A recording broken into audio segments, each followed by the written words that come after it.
আল্লাহর হাবিব সাল্লাল্লাহু আলাইহি সাল্লাম বলেন, আইয়ু ইমরাতিন মাতাত ওয়া জাওজুহা আনহা রাদিন দাখিলাতিল জান্নাহ। যে স্ত্রী লোকের মৃত্যু এমন তো অবস্থায় হবে, যে স্ত্রী লোকের মৃত্যু এমন তো অবস্থায় হবে যে তার স্বামী তার ব্যাপারে সকল ব্যাপারে সন্তুষ্ট আছেন, খুশি আছেন, যদি এমন অবস্থায় তার মৃত্যু হয়ে যায় তাহলে ওই স্ত্রী লোকটা জান্নাতি। সুবহানাল্লাহ।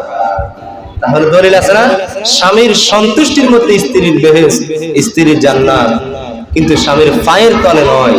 কথাটা বোঝা আসছে? এটাকে উল্টাই ফেলেছি আমরা। কি গফনি কইর একদম হাসান।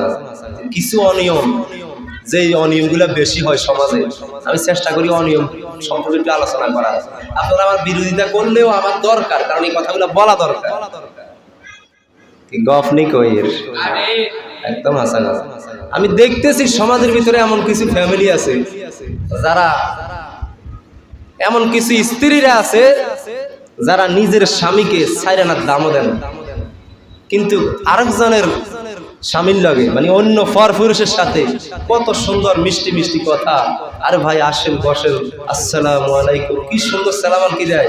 অথচ নিজের স্বামী আজকে 20 বছর বাসায় যায়, কোনোদিন কয় নাই স্বামী আসসালামু আলাইকুম, আপনি কেমন আছেন, বাইরে কোনো অসুবিধা হয় নাই তো, আসেন আপনার জন্য আমি শরবতগুলি রেখেছি, এই ধরনের কথা কোনোদিন বলে।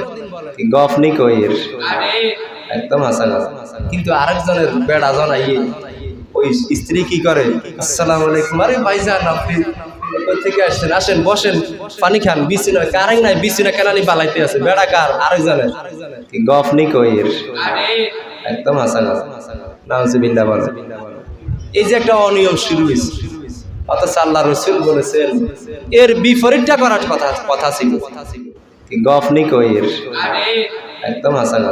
তারপরে আরেকটা হাদিস রাসূল সাল্লাল্লাহু আলাইহি সাল্লাম বলেছেন, আল মারআতু ইযা সাল্লাত খামসাহা ওয়া সামাত শাহরাহা ওয়া আহসানাত ফারজাহা ওয়া আতাআত বা'লাহা ফাতাদখুলু মিন আইয়াবিল জান্নাতি শাআ।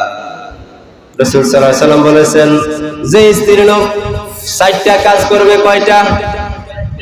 60টা কাজ যে স্ত্রী লোক করবে, ওই স্ত্রী লোকের জন্য জান্নাতের 8টা দরজা খোলা থাকবে।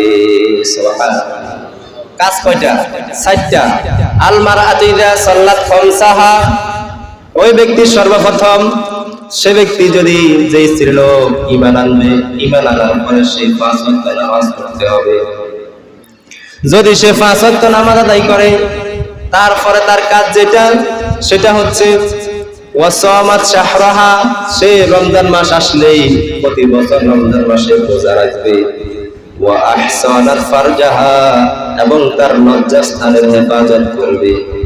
ওয়া আহসানাত ফারজাহা ওয়া আতাআত বা'লাহা, এবং স্বামী তার জন্য এমন গুরুত্বপূর্ণ যে স্বামীর সকল ব্যাপারে সেই ব্যক্তি, সেই স্ত্রী লোক যদি স্বামীর আনুগত্য করে, সকল কথা পালন করে, কথা মোতাবেক জীবনযাপন করে, ফালতাদখুল মিন আইয়াবিল জান্নাতি শাআ, তাহলে জান্নাতের 8টা তার জন্য অটোমেটিক খোলা থাকবে, এবং তার মন যেই দরজায় ঢুকতে মন চায় সেই দরজায় সে ঢুকতে পারবে।